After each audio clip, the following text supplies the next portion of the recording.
it's not just turning off your screen. It's about properly engaging with other people and connecting to them and connecting your senses together and integrating that in play.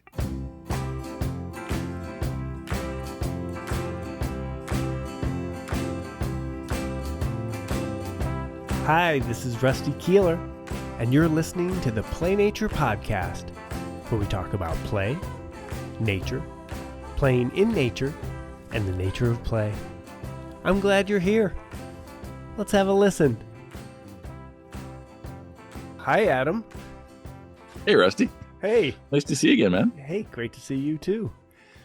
Yep, jealous of your hair, but the beard, I feel like I know your beard's probably better too. Man, you're handsome. No. You got it going on there. And the whole white. I was saying you look like Gandalf the white now. Gandalf the white. Like Gandalf the gray. So have you ever thought of growing the beard long? No, never. No. Not even once. Yeah. No, I know my limits. This is it. This is what you're looking at. It's good. Well, it's a complete package. Thank you. Yeah, you're working it. We're working out. Yeah. Well, I'm super excited to have the great conversation with you. For our listeners, our paths have crossed many times in the nature play world, and we've had lots of fun. And also, we're kind of like partners in the movement to connect kids to nature. So it's gonna be good. Why don't I read your bio? And then this is going to be like going to my own funeral. well, this is what it's going to be like. My first wake, Rusty Keeler is going to read my obituary. I'd be honored. For the past 3 decades, Adam has been at the forefront of the movement to authentically connect children to nature.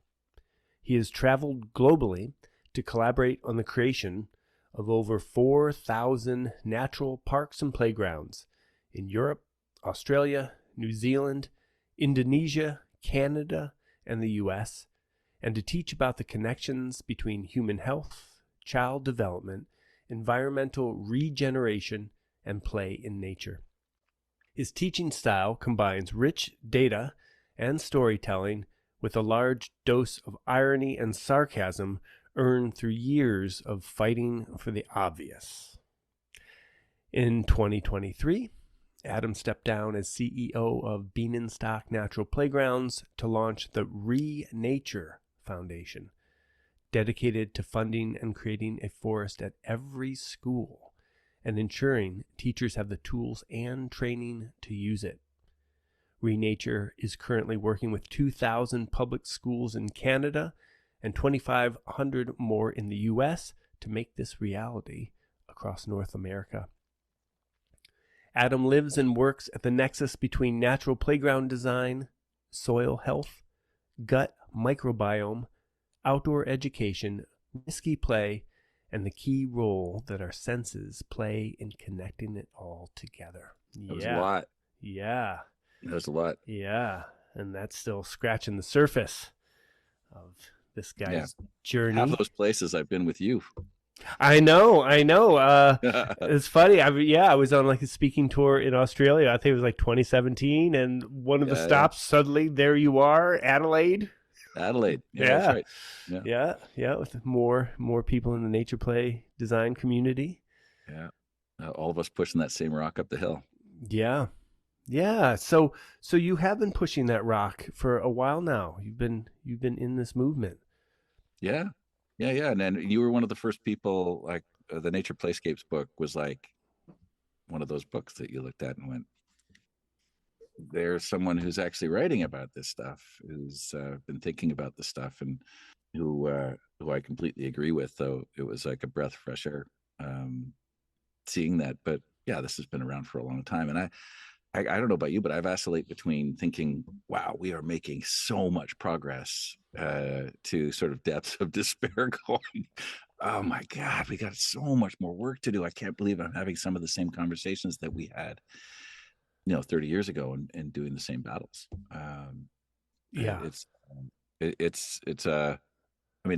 Most of the time, though, I will say I'm pretty optimistic. And I do feel currently more optimistic that people are there's a lot more people involved in this industry I Yeah. don't even know if we could have called it an industry 30 years ago.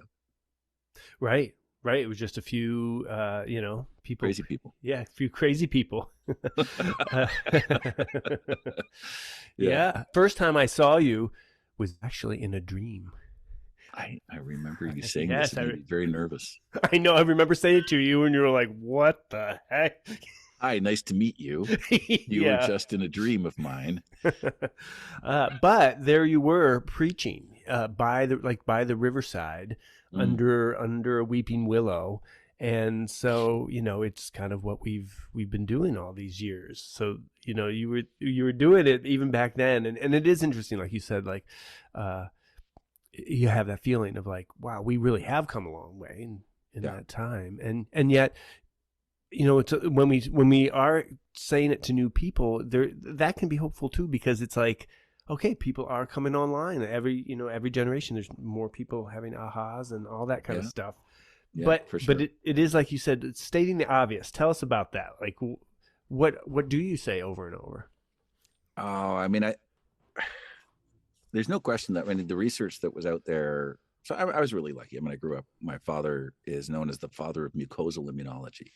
So that means that he studied the gut microbiome and how, when your hands are in the dirt, when you're in a biodiverse environment, how that gets into your gut, what a healthy gut microbiome looks like, and then how that changes the way you think and feel and process stress and anxiety.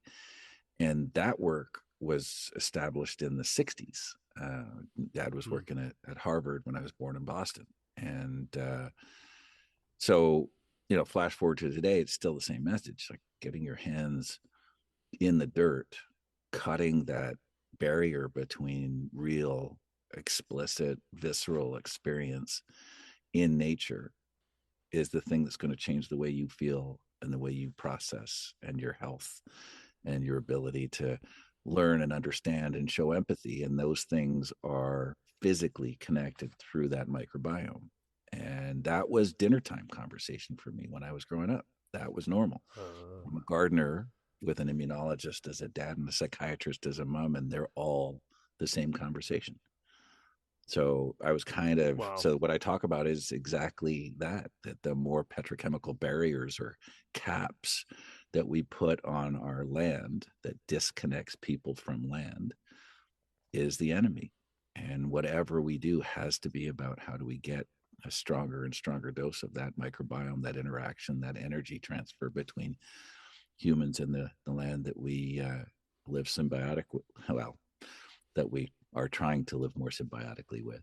Hmm. I think there might be a parasitic conversation that we might have to lead in on a little bit in some cases, but as much as possible, that symbiotic relationship and how we have to nurture one another for our own well-being. And I think the line that I like the most is that I've heard a lot of people saying we have to save nature. I'm like, nature's fine without us. Hmm. We can be Hmm. long gone. I think we need to save ourselves. Like, Mm. nature's gonna be perfectly happy when we're all gone, when there are no humans left, and they'll be like, "Oh, what a relief! I can get to Yeah. work." Yeah. Yeah, Yeah. Yeah. Yeah. Today we're recording this on Earth Day. I had that yeah, same thought of like, yeah, the Earth, there's like ready to shake us off, like yeah. fleas. We're good. Mother Nature totally happy. So yeah, and I do think there's a piece to that. Some of the things that resonate most right now are how we're living in what's being referred to as the anxious generation, and Jonathan Haidt's book on the subject. Yeah. We're in his book. One of our projects is in the book. The alternative to spending all of your time on screen is not just turning off the screen. There has to be something more compelling that helps people to to fight off this sort of dopamine hit that they constantly get off of their screens. And the only way to do that is full sensory engagement, so full Mm. sensory integration, and that's nature. So it's not just turning off your screen. It's about properly engaging with other people and connecting to them and connecting your senses together and integrating that in play. And so, so yeah, sure, turn off the screens, but what are you going to do to help people overcome some of the deficits that have been acquired by being on them too much? Hmm. Hmm. Well, fascinating thinking about that idea of that Earth, being the word engulfment has been that's been one of my thoughts lately of technology engulfing us, but Mm, switching to let nature engulf us, and yeah, what that feels like, and anybody just knows, like, if you're engulfed in nature, right, you're feeling in tune, you're feeling connected, you realize you are part of something bigger, and it's more than just a little dopamine. I mean, you might be getting probably lots of dopamine, but you're getting so much more. It feels like such a big body thing compared to just a little zap of the yeah, scroll kind of thing. yeah. And for me in that conversation, it's been, what are the building blocks of empathy? What are the building blocks of community, of connection, of problem solving, of agency? And these things biologically come back to the same sort of primordial muck that we came from, along the edges of the streams and the rivers, where the life of of the entire natural community came from. So it's the trees, but it's just as much what's on top of the soil on the edge of the river as it is what was underneath. And how those bugs have evolved. They've evolved with us, and we are completely interdependent upon them. So dealing with the stresses of today, I don't know how we do this unless we give people the right building blocks. And mentally, people have evolved to require that connection on a biological basis, on an immunological basis, on a psychological basis. So it's more than just. I always worry about talking about how we feel in a place, um, as if it is something other than real. It's something ethereal, or it's easier to dismiss somehow if it's not spoken about as a scientific biological requirement for our proper functioning. And Uh, because then we have a reason to make sure that we're making choices that, for the 48 minutes a day that a kid will be outside, which is the average for the 8-year-old across North America, are actually getting a medical dose of what's required. But that means we're going to have to build these regenerative living landscapes. mm-hmm, Otherwise, they don't get it, mm-hmm. especially not in the cities where we've capped it all with petrochemicals, whether it's rubber or artificial turf or asphalt, or it's all essentially petrochemicals. Wow. Yeah. Yeah. Even like the rubber of the soles of our shoes separating Yeah, us. yeah, yeah. We're surrounding ourselves in it. So there needs to be at least one place to get the dose. It didn't matter as much, I think, when you and I were kids. I'll speak for myself. I mean, it was 8 hours a day. I was never at home. I mean, home was a hostile environment that had involved chores. But if I just didn't come home and I went up the creek, then I was good. Yeah. And Yeah. everyone was up there. That was where we all hung out. Mm-hmm. So, um, so that idea of 6 or 8 hours at 8 years old by yourself, in the muck, that was normal, but that would be considered irresponsible in most cities now. So that's why now we're down to this 48 minutes of time, and even that's not unsupervised. That's usually 100% supervised. So those spaces matter in a different way. The goalposts have moved. It used to make sense for doing these clean, crisp, relatively sterile things because they were just maintenance issues, period. And cleanliness was close to godliness, and that was the main thing. So we just went ahead and did it. Now, the science behind it is so compelling, that if we don't do this, it's a real problem for their fundamental development. All those stresses are having deep effects on their ability to learn, think, problem solve. We need, our society needs our kids to be so good at problem solving because we have created a lot of problems. Mm-hmm. Um, so it's not going to happen unless we change the way we think about the spaces they interact. Wow. Wow. So, well, interesting, the cleanliness idea of, like, Mm, people thought, okay, well, hand sanitize it and make sure everything's clean and nice, yeah, clean, flat screens, and pandemic was not kind to us on this one. Like, we all learned to be afraid of every single bug. Um, and we stopped really thinking about the science behind it, which was that there are good bugs and there are bad bugs. And it's not great to clean all of them off because now you're dependent on this constant cleaning and sterilization of everything because you don't have any defenses against the bad stuff. And, the only place that was safe during the pandemic was outside in nature. That was where you weren't catching COVID, still aren't, because you've got this positive microbial mucosal loading going on in your lung and in your gut that does battle. We can't avoid the positive bacteria and this sort of broad spectrum sterilization that we were doing and teaching was the right thing to do. My immunologist dad was sort of yelling at the radio going, but wait, just go outside, roll around in the muck, and this will be a lot better. We will have a much better way of having some natural defenses. So, yeah, I prefer caring for all of God's creatures to, and that would include the bugs in the soil, to the idea of cleanliness is close to godliness. If I had to pick between the two, Microbiomes are close to godliness. Yeah. It would be part of the caring for all of God's creatures instead of the other side of this, which is that cleanliness one is a tough one because it's not actually what's good for people, especially children. Okay. Well, this is so interesting because, often when we're thinking we want natural play spaces for children and we want loose parts and we want that freedom and in that sense, it's sort of like a mental health kind of thing. Yeah. And there's lots of great arguments in that direction. But you're saying that this is actually physiological. That we need this stuff. That we co-evolved with this stuff, and we have to have it. What do you mean by that? Like it's part of the fundamental wiring.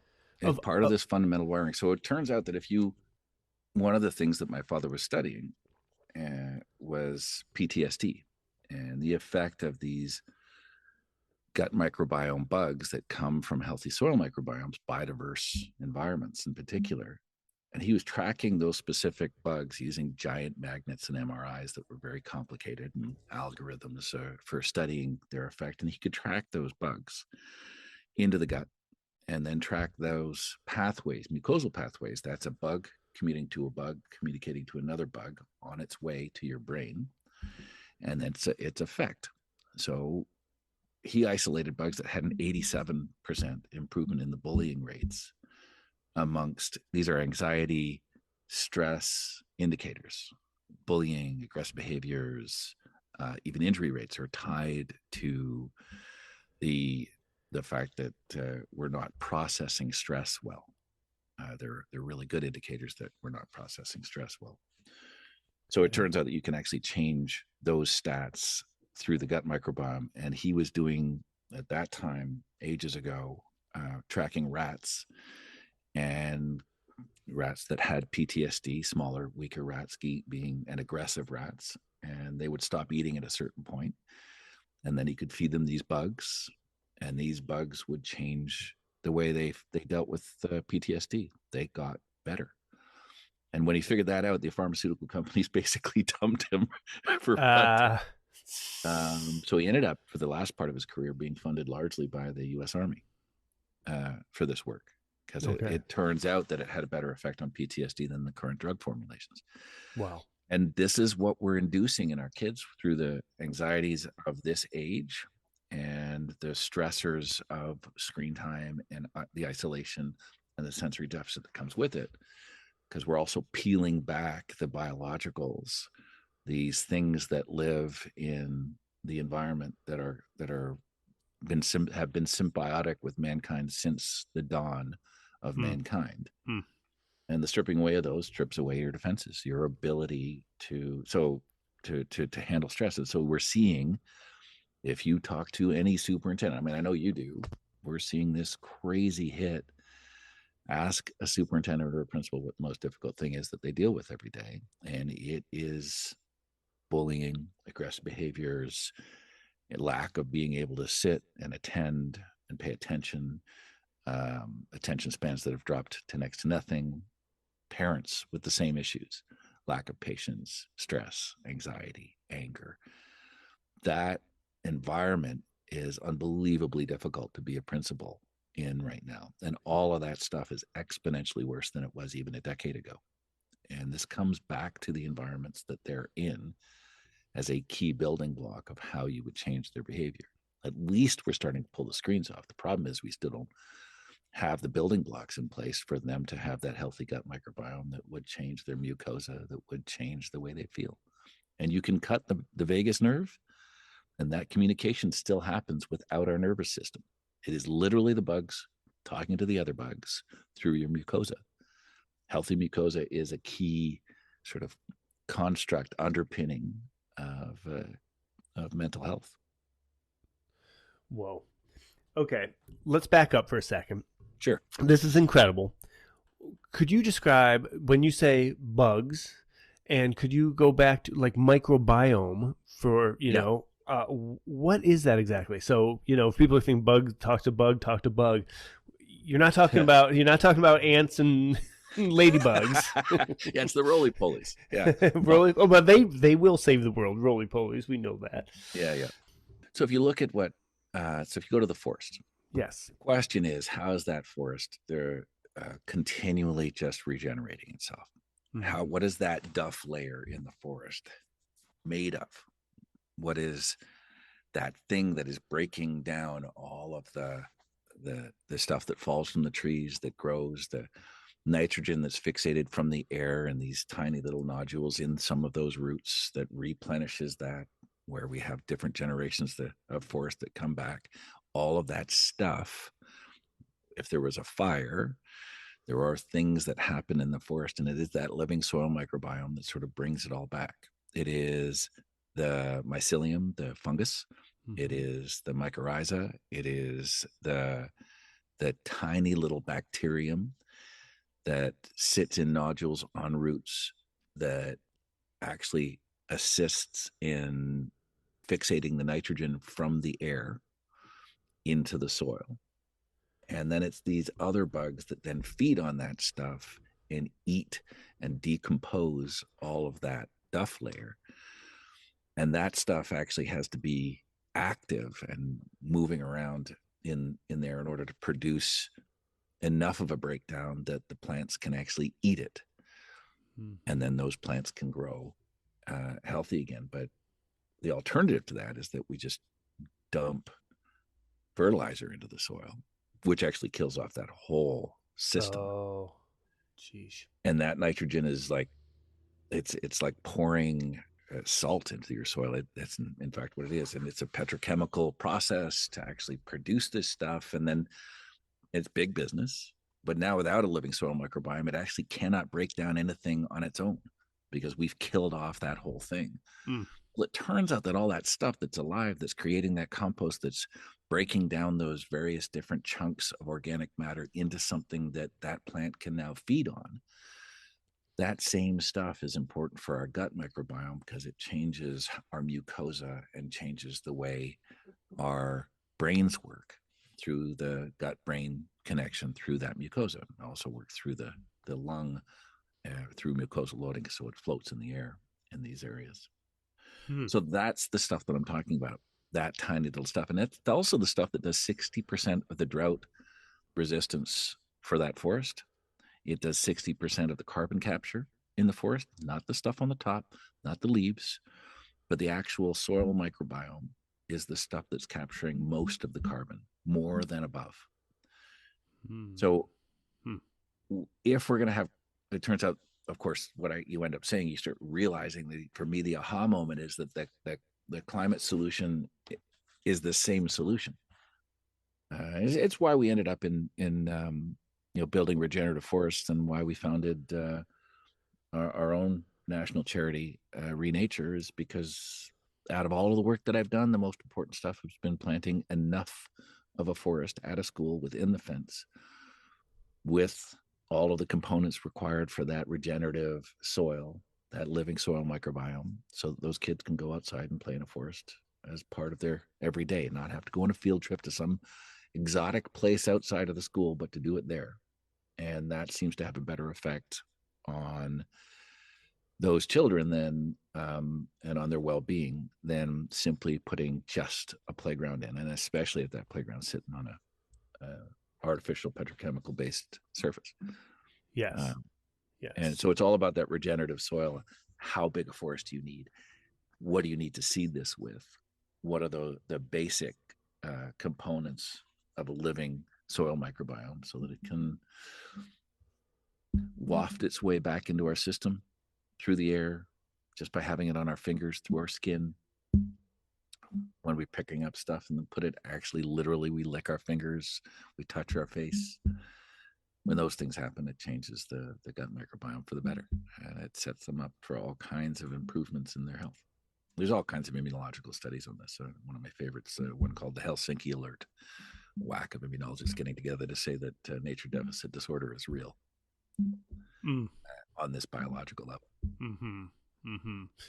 That it's not just fun to have nature or beautiful or, stimulates creativity, but that health-wise, like for our body's best health, our minds, spirits, the physicality of us, like we need that stuff. That stuff is medicine for us. That we grow with it, and that the forest isn't.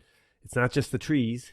That this is fascinating. That it's that soil. We don't often think about. Wait, soil is filled with it's like a whole other layer of life. Yeah, yeah. It's alive, and we're not even close to understanding it fully. But those communities all coexist within these living regenerative soils, and are kind of this sort of fundamental requirement. The indigenous people of North America or around the world, this has philosophically been there. The Buddhists around holistic medicine, this conversation has been part of the ethos of those cultures, whether it's the Aborigine or the Maori or Paiute, Mohawk, Cree, Squamish, Mesquite, Kwakwaku, all of the communities that I have felt like some of my proudest work has been to learn from these people. And now with Kanasatake and Oka on a community health center that we're working on together, the understanding of that connection between land and people is fundamental to their way of life and their culture. And what's dawned on me is that every single culture is defined by their relationship with the land. And this has been an understanding for as long as humans have existed. But we've worked awfully hard in the last few decades to cut off that visceral connection. And the only way back, in my mind, is to build back those connections and that vector where we can interface, and the sooner the better in the lives of humanity. If we're gonna have something to base the solutions to our biggest problems on.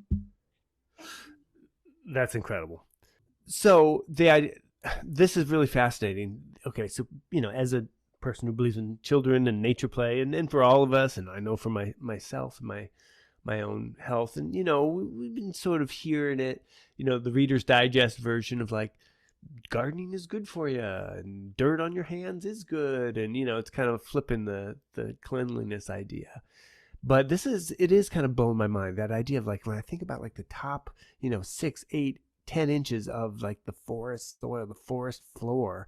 And I have brother-in-laws that are scuba divers, and we often talk about like here we all are on land living our lives, and society and all that, but beneath the water it's a whole other, it's like another planet, and it's all these communities, and it's all this, there's drama, and there's all this stuff, generations. And so this is like the same thing of the soil, like underneath our feet in the forest floor, there is a rich society of things intertwined and connected. And you were saying kind of all the different cultures had connections to Earth, and seeing that we're a part of Earth, and we have our place in it. But just thinking about it, even if we defocus, and knowing that we are of the Earth, we're made of the Earth. The Earth's made of us, and everything really is intertwined.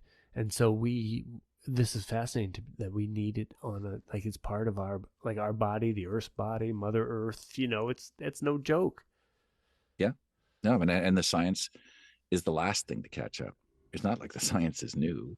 Uh, Hmm. these theologies have been in place forever. I mean, literally have grown with humankind. These connections, this understanding of that connection, it's fundamental to every being on the planet. And it's when you break the connections that things start to die off and things get to have shorter lifespans. I mean, right now we're in this grand, terrible age where our children will have shorter lifespans than us. It's the first time we've gone in reverse. Yeah. And it is completely tracked against, in my mind, it's tracked against our connection to land and the connection between land and people. I'm not saying that you can't do digital. I'm just saying for at least an hour a day, Hmm. we're hardwired to require this. And there's a difference between seed and fertilizer.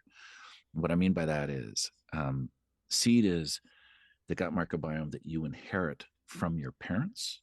Seed is what you put into your body, those new bugs that you put into your body when you're very, very young, that are fundamentally changing the way your immune system works for the rest of your life, changing your ability to process foods for the rest of your life, your ability to process allergic reactions, certain cancers, diabetes.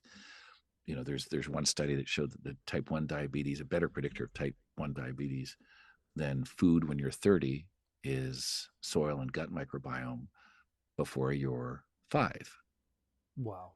Wow. because how we process those inputs is fundamentally a symbiotic relationship between those bugs in your gut that are munching away at all that stuff. So how you process this, it changes the way you deal with your entire life physically from that point forward. And all of that stuff was really obvious and with traditions and cultures and with similarities amongst people from other parts of the world that had no way of knowing, had no paths that intersected. These theologies with indigenous people have existed forever. So we're just catching up on the science. But that said, this has been pretty obvious for the last 30 years, 40 years. These scientific studies around this stuff go back that far. But there has been a sudden pickup of this. And I think the way science has been done in the past, and this is maybe one of the positive things about AI, I just gave a talk at the Global Soil Biodiversity Conference in Victoria last week. And these are people who know the name of every one of those bugs in the soil. Uh-huh. But they haven't spent time talking to the people who are studying every one of those bugs in your gut, or understanding that next piece. There's a focus on how to keep those communities on that thin sliver of a crust on the planet alive. But very few people talking about how those communities are changing your gut and your immune system. I got lucky. I just happened to be born into a wacky family where that's all we talked about Yeah, yeah. growing up. So I better be building these landscapes that actually produce that effect. Otherwise, I can't just be building a garden. That's not good enough.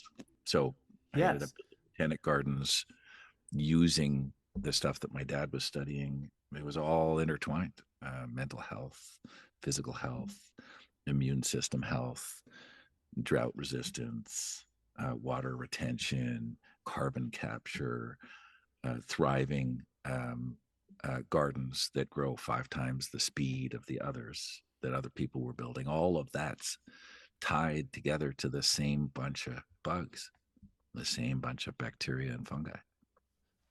Incredible. Incredible. So you then you folded that into like a mission, a life mission here Yeah. with building these spaces and thinking about children to have them. Yeah. Yeah. I mean, I think that's we put out, a free, beginning of the pandemic, there's caution tape. You remember this time? There's caution tape around every single playground in North America at Yeah. one point. Yeah. Not a great day for 2 playground guys. No. But, what do you do? But we had been building outdoor learning environments specifically, and we shifted and we opened outdoorclassrooms.com, and we started to put them out into the ether, into the public for free. Who would like one was the question. Mm-hmm.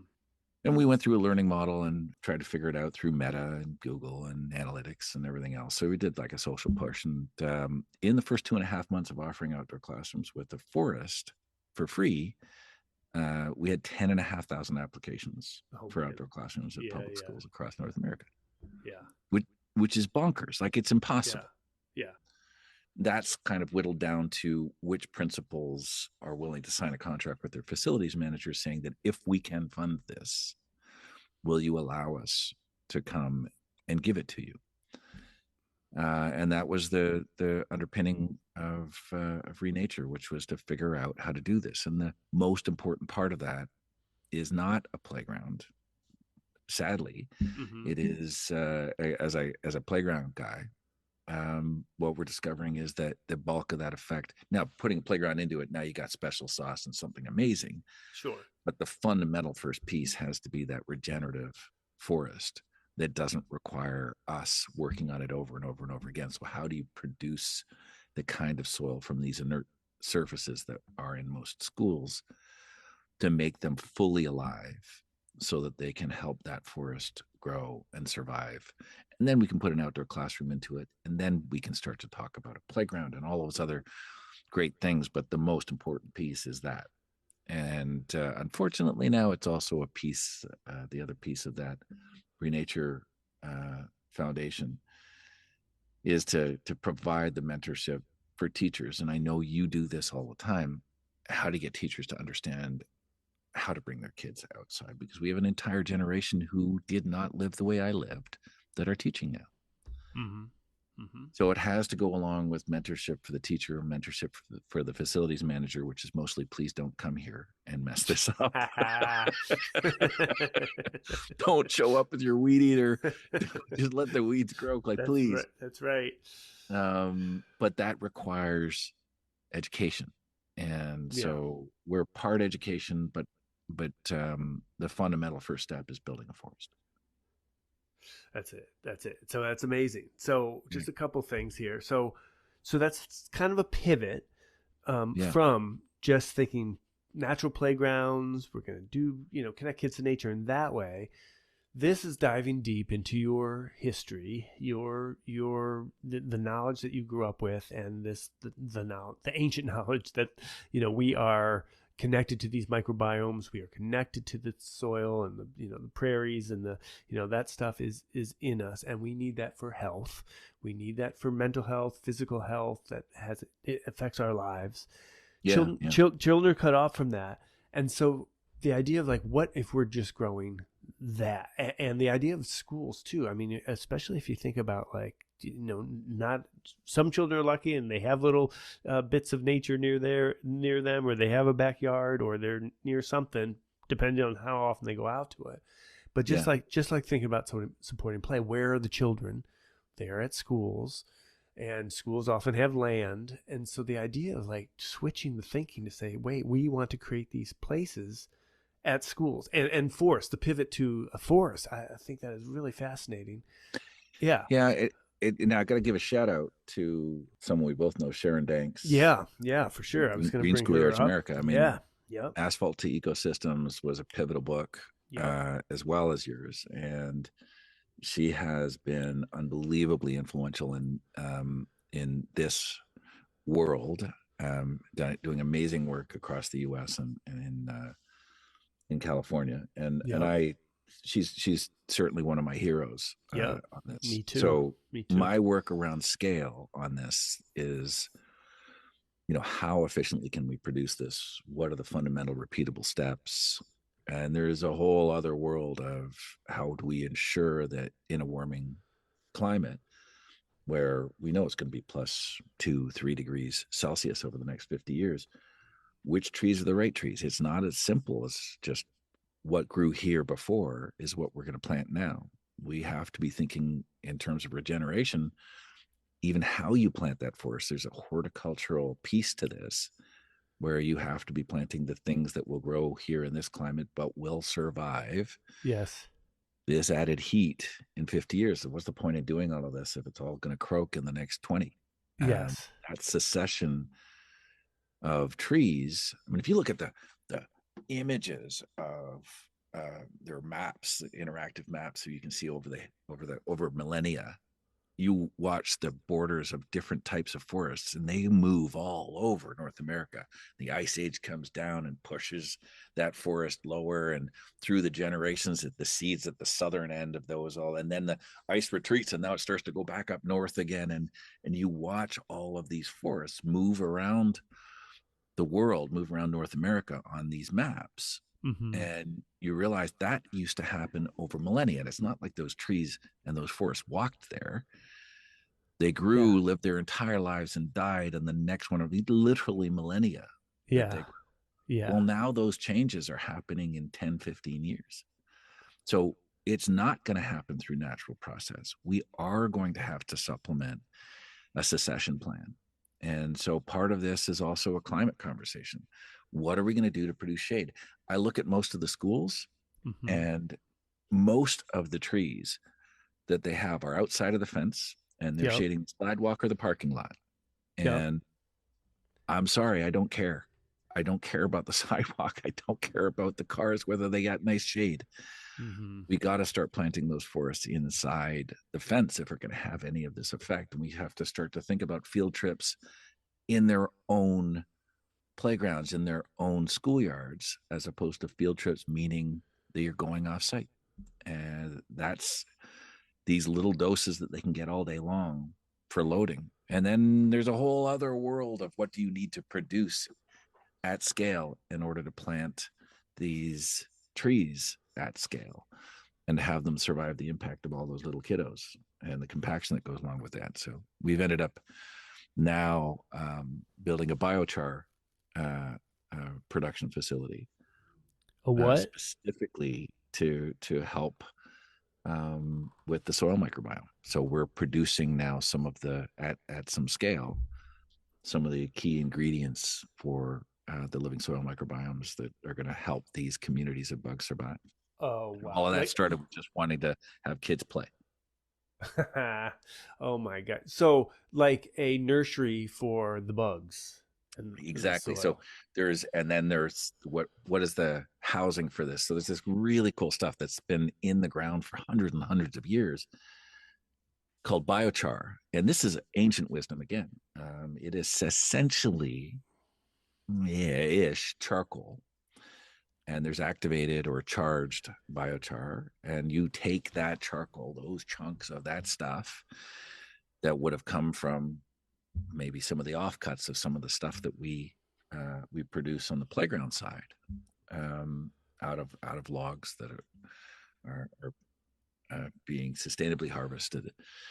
Um, and it captures that carbon for hundreds of years, and it creates the little air pockets, and it is a perfect matrix in these little pockets of biochar, for maintaining the aeration of the soil, but also for charging with all those bugs, all of that mycelium and mycorrhiza and bacterium. That community can be charged into biochar, and that will sit in those soils and help to regenerate those soils, along with mulch and duff layer. That allows that for the next 100 years to survive quite well without a facilities manager having to get involved. So Wow. so we're seeing that in order for us to do this, we at scale, we're going to have to also scale the production of some of the ingredients that go along with this that also happen to capture carbon for longer as well. So there's this Yes. whole other world of, okay, fine, we've said we get it, this is what we got to do. So what's missing? What are the ingredients that are not possible for us to get hold of right now? And so that is one of the key pieces for us if we want to organically produce the sort of air pockets and charged microbiome in those soils for the regenerative forest. Yes. Yes. Okay. Sorry, I'm geeking This out. no no that me too. Me This is too. I'm a total geek on this stuff. I love Yeah. how complex and simple this is at the same time. Yeah. Well, what if we back up again? I keep you should back up like okay, so we're often, I'm often encouraging people just to plant a tree. Yeah. We think about the places of planting a tree, or schools think we're going to plant a few trees, or they Yep. put in a new Yep. playground and they plant some trees around it. And please, listener, keep doing that, right? Oh Like yeah. Don't that. stop. Do it now. But this is a whole different thing. The idea of a forest and the layers and that regenerative idea of soil and our connection to it, but Yeah. also forest. In some ways, for the listeners thinking, "Wow, we're going to plant how do you plant a forest?" But in some ways, it's like a forest is almost in quotes. Yeah. Because Yeah. it's not like we're talking about huge, schools don't have that much territory really. But it's like you're thinking we're going to create these small, to a kid, it's a forest. To a Yeah. preschooler, it feels like a forest that goes on forever. But it's this idea of more than just planting trees. And I think we have to. So the problem with planting a single tree inside that fence is that it's going to die, and it's going to be loved to death by those kids. Mm-hmm. That single tree, and you're going to see all the roots exposed, and they're just gonna because they're going to be on it all the time. That's not to say don't plant that tree. It's that we have to do more because they operate in a system. Sharon Danks refers to this as a forest system, not just a forest. Yeah, that's good. Yes, and it is a system. It is the living soil microbiome. If you want to, I mean, the kids are wired to want to be around that tree. That's why it's why it ends up dead. It is being loved to death. Yes. So the answer is not less trees. The answer is a whole bunch more. And in a system with some that are nitrogen fixators and some that are feeding off that and some that are feeding from each other and some that communicate with each other through their roots in tandem with this living soil microbiome and help each other to grow and to survive. We'll even transfer energy to one another if one of them gets injured, and we'll take less energy and push it into the other tree, as little forests of poplar will do, or cottonwoods will do. I mean, so that stuff to me is fascinating. That's the horticulture side of me, which is actually the only thing I'm qualified for, is the horticulture side. That's what my post-secondary education was in. Huh. And so I think it's fascinating to think about those systems. So how much do you need? How many trees? How much square footage is required in order to create those things that they can go and play in there? Yeah. And I know it's all going to be okay, that they're going to be able to live together, those kids, those trees, that soil microbiome, and interact in a way that's healthy for all of them. Yeah. And so there's so kind what of a is minimum footprint for this. Yeah. What is it? What is it? What are these forests, quote, quote, what do they look like? How big? Yeah. How big are they? What's in them? What's planted? So we're starting to settle in on 1,000 square meters, 10,000 square feet, 50 trees as a base model, as a skeleton that I can, from there, we can put an outdoor classroom in there. We can put some rotten logs in there. We can put some duff layer. We're working with school boards across Canada and now into the US as well, where that's the primary function, is how do we get that forest alive within the fence? You have to start to look at, okay, how many square feet do they actually have in their yard? You need to think about how many kids they've got at that school and whether you can actually be successful within their fence. Mm-hmm. And we've kind of landed on average, these are 10,000 square feet and 50 trees. And there's an outdoor classroom in the middle of it. And there's a duff layer that's at a certain depth. And there's all this stuff sitting in the soil, this charged biochar. And if you do that, then it doesn't need special attention. It doesn't need cages and guy wires and all of that to hold them up for the first however many years, or to keep people from touching it until it establishes to a certain size. We can just have it stand and support each other and change the patterns of behavior of the kids so that they're more symbiotic and sympathetic to the landscape. Mm-hmm. Mm-hmm. Yeah. So I mean, it's a process that we have been involved in for a while, and I find that there is something so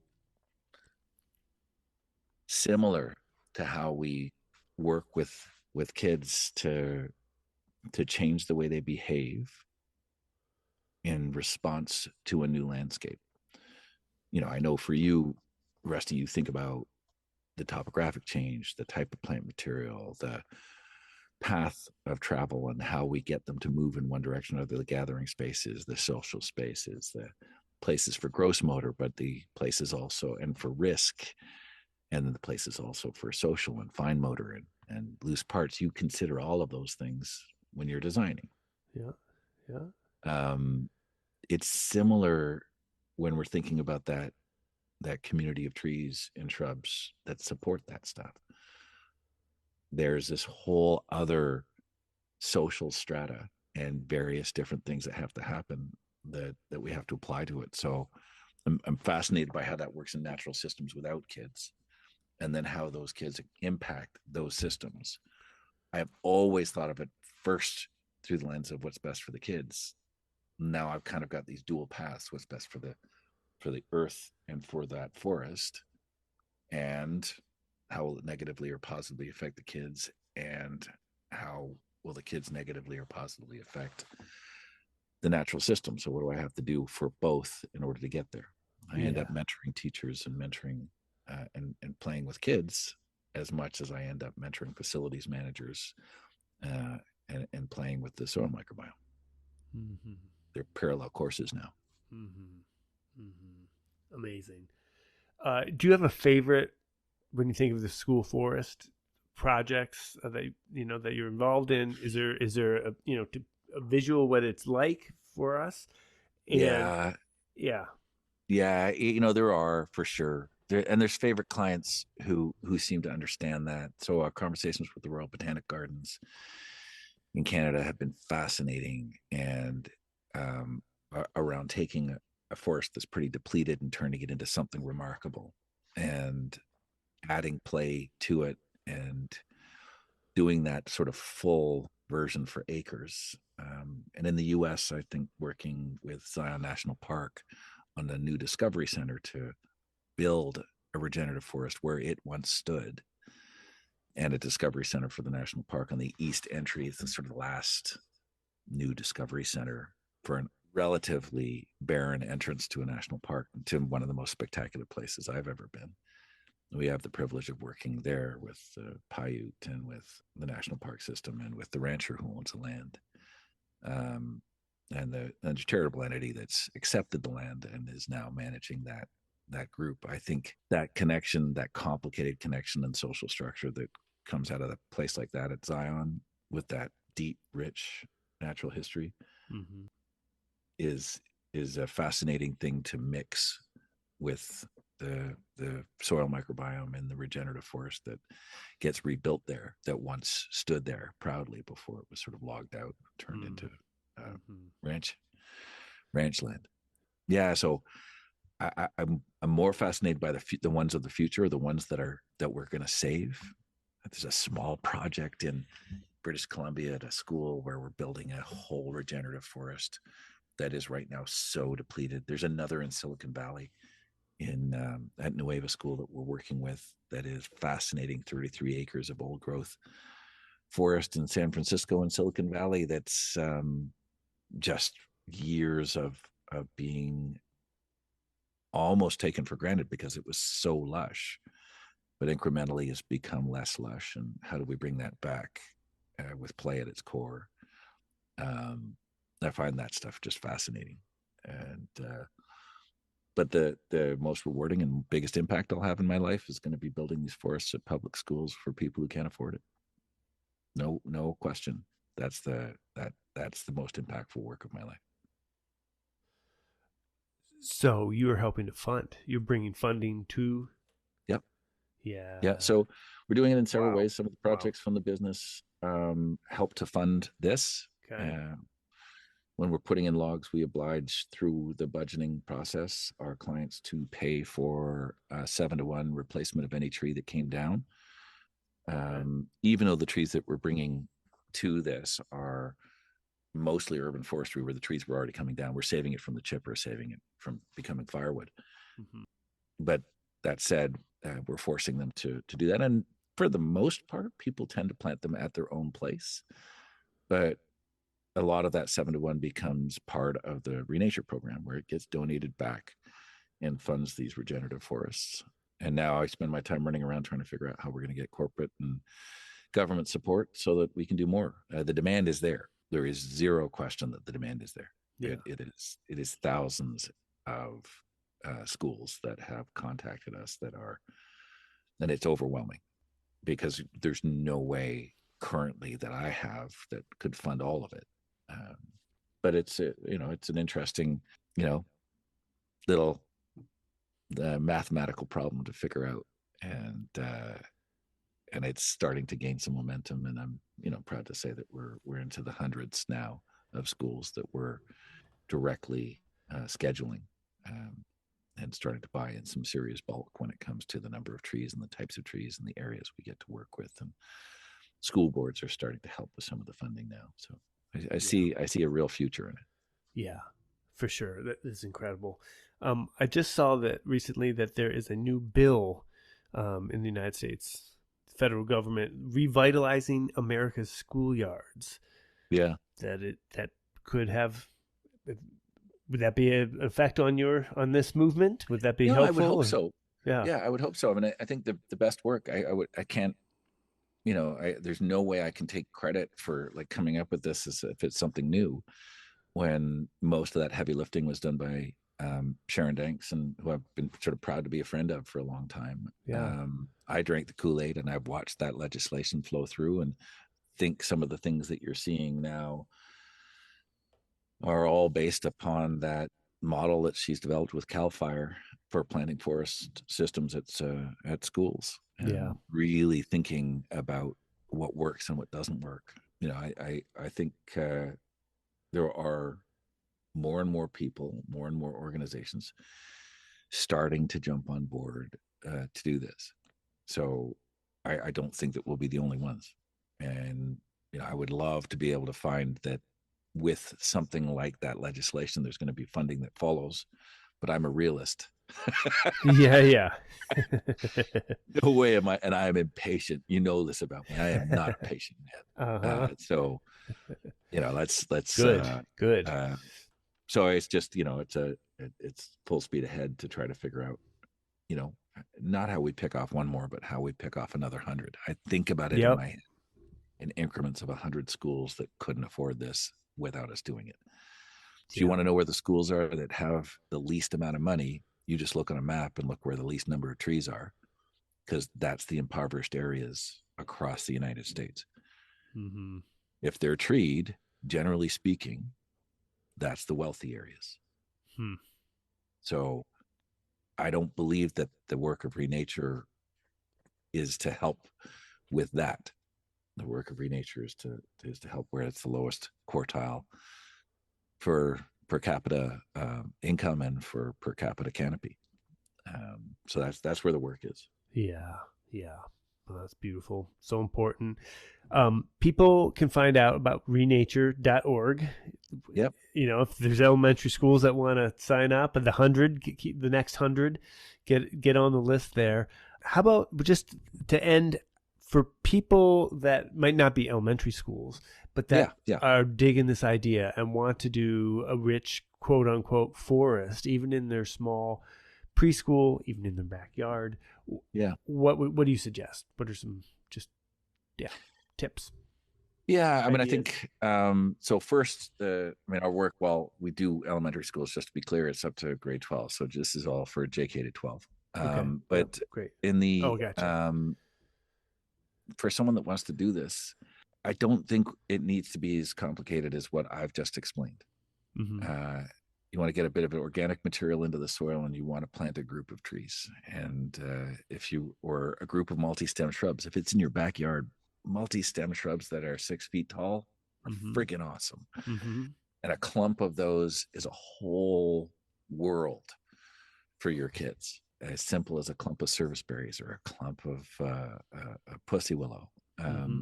These things will change the way your children play.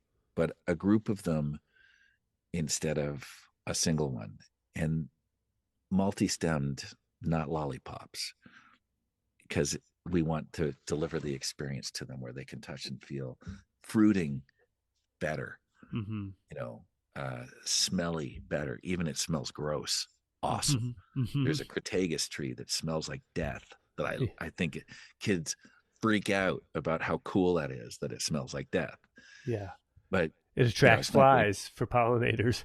You got it. Yeah. You got it. Yeah. And I think that that the more sensory that experience, the better. So if you have a corner somewhere in your yard, at your school, in your neighborhood, that's where I'd go. Think of planting in little communities and adding the organic material into the soils at the same time that you're planting this stuff. And the time to do it is today. Yes. It's not, there is no, we may not know everything, but we sure know enough to act. Yeah. So yeah, the time to do it is earlier, faster the better. Yes. Get it in the ground. Yep. Now. Yep. Do it now. It'll come. Yes. Oh my gosh. Well, Adam, thank you so much. This is so inspiring, and then awe-inspiring to see the big picture and the planet and our place in it, and the microbiomes, the communities, the communities we're part of, and how all this work can help the different crises that childhood is finding itself in, and help soothe hearts and minds, and build bodies, and be beautiful, and make oxygen, and really make a difference in the world. And when we think about the footprint of my dad would be happy. Your dad would be very happy. Yeah. You've translated it. Yeah. I mean, there it is. I put it in practice. Yeah. In a big way.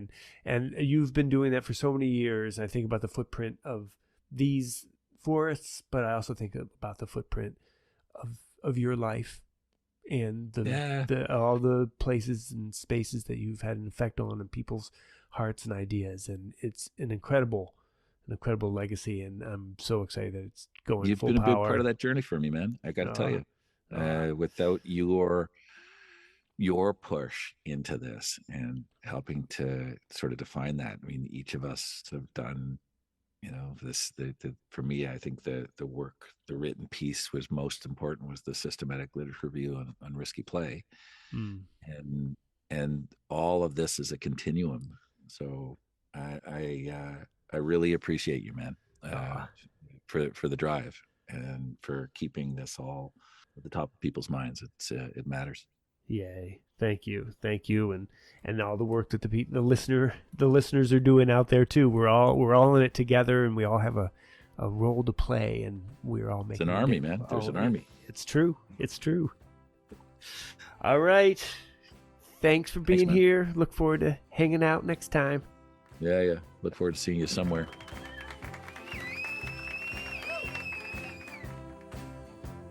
All right. Thanks for listening. Do you have a comment or a question? Email me at playnaturepodcast@gmail.com. I like talking about this stuff. And maybe we could use your question on a future podcast episode. As always, I have some free goodies for you in the show notes, including my outdoor loose parts guide. Fun stuff in there. And so I wish you the best in your outdoor play adventures. And when it comes to adding nature to your yard, or loose parts, or saying yes to risky play, my favorite motto is dream big, start small, and never stop. Oh yeah. Woo, woo, woo, woo. Let's do it. All right. Have fun out there.